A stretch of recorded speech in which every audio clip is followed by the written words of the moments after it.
छात्रों, आज दिनांक 24/6/2021। देखिए, पिछली वीडियो में मैंने आपको प्रेषक स्टॉक का मूल्यांकन का एक पॉइंट बताया था। दूसरा पॉइंट है मार्ग में माल की स्वाभाविक क्षति, नॉर्मल लॉस। ठीक है।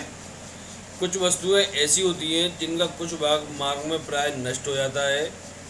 तरल पदार्थ जैसे घी, तेल, पेट्रोल आदि, कोयला, आटा, सीमेंट आदि इस प्रकार की वस्तुएं हैं। यह एक स्वाभाविक क्षति है। अतः इस क्षति को समस्त प्रेषित माल पर वितरित कर देना चाहिए और कुल माल की लागत खर्चों सहित को बचे माल की लागत मानकर स्टॉक का मूल्य ज्ञात करना चाहिए। ठीक है। जैसे एक एग्जाम्पल दिया हुआ है यहाँ पे, झरिया से 3000 टन कोयला 20 रुपये टन के हिसाब से दिल्ली को प्रेषित किया गया, जिस पर प्रेषक ने 15 रुपये भाड़ा तथा अन्य व्ययों के लिए चुकता किए। ठीक। मार्ग में 100 टन कोयला नष्ट हो गया, प्रेषी के पास 290 टन कोयला शेष बचा। प्रेषक स्टॉक का मूल्य ज्ञात कीजिए। तो देखिए, इसमें क्या करना है कि 3000 टन कोयले का मूल्य कितना था, 20 रुपये प्रति टन के हिसाब से 60,000 रुपये। ठीक है। प्रेषण में संबंधी व्यय कितने हुए इस पर, 15,000 रुपये। तो ये 75,000 इसकी लागत आई। ठीक। कुल प्रेषित कोयला कितना हुआ, 3000 टन।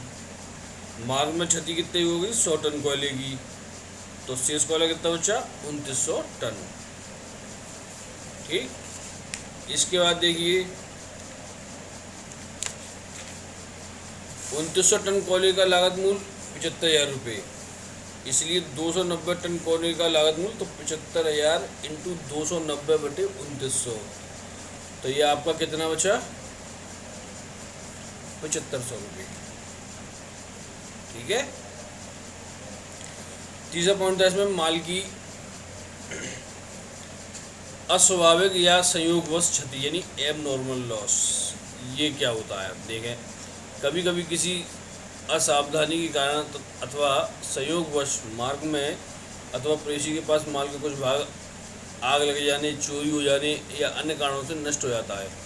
ये अस्वाभाविक हानियाँ हैं और कभी कभी भी होती हैं।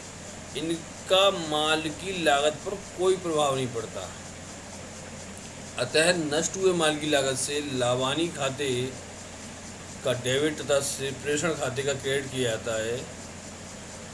यदि यह हानि प्रेषण की हानि मान ली जाती है तो प्रेषण की लाभदायकता का सही ज्ञान हो सकेगा। अतः यह ज्ञात करने के लिए कि स्वाभाविक रूप में प्रेषण पर कितना लाभ हुआ है, इस हानि को लाभानी खाते में डेबिट करना चाहिए। नष्ट हुए माल की लागत इसी प्रकार निकालनी चाहिए जिस प्रकार प्रेषण स्टॉक का मूल्य निकाला जाता है। अस्वाभाविक क्षति की पूर्ति के लिए प्रायः प्रेषक द्वारा माल का मार्ग में बीमा, प्रेषी के गोदाम प्रेषी द्वारा माल का बीमा करा दिया जाता है। इस दशा में माल की क्षति होने पर बीमा कंपनी से क्षतिपूर्ति का दावा किया जाता है।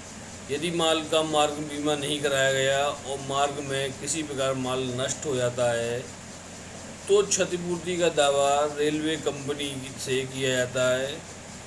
बीमा कंपनी अथवा रेलवे कंपनी से क्षतिपूर्ति के रूप में प्राप्त रकम लाभानी खाते के क्रेडिट कर दी जाती है।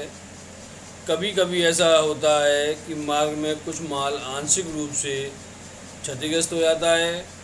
ऐसा होने पर रेलवे कंपनी कुछ रकम क्षतिपूर्ति के रूप में दे देती है और क्षतिग्रस्त माल की सुपुर्दगी भी दे देती है। इस क्षतिग्रस्त माल की बिक्री से जो रकम प्राप्त होती है वह भी लाभानी खाते में क्रेडिट कर दी जाती है। देखिए, इसका लिखा क्या होगा, प्रॉफिट एंड लॉस अकाउंट या टू कंसाइनमेंट अकाउंट, क्षतिपूर्ति की रकम तथा माल बिक्री से प्राप्त रकम से। ठीक है। दूसरा बनेगा कैश अकाउंट या to profit and loss account. इसके बाद देखेंगे इसमें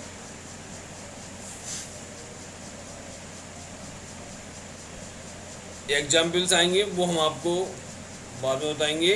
और छात्र जो भी एक एग्जाम्पल हमने बताया उसे करके देखें और ये कार्य पूरा करें, व्हाट्सएप पर मुझको दिखाएं।